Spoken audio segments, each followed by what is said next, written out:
खूप दिवस झाले कुठे गेलो नव्हतो, म्हणून मग जत्रेत फेरफटका मारायला गेलो. जत्रेत गेल्या गेल्या पहिलीच गाडी होती ती शेगाव कचोरीची आणि ते बघून तर इतकं तोंडाला पाणी सुटलं. मग मी हट्टच धरला की मला शेगाव कचोरी खायची. मग आमच्या होनी नेलं आम्हाला त्या गाडीवर. बघा कशी टम फुगलेली आहे ही कचोरी.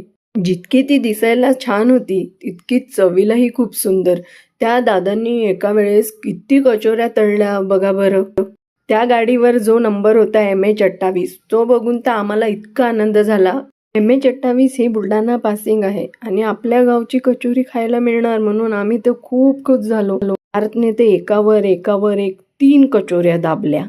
त्या दादांना रेसिपी विचारल्यावर त्यांनी सांगितलं की मुगाची डाळ आणि चण्याचं पीठ मिक्स करून ही कचोरी मस्त हिरवीगार, मिरची तिखट तोंडाला चवच आली.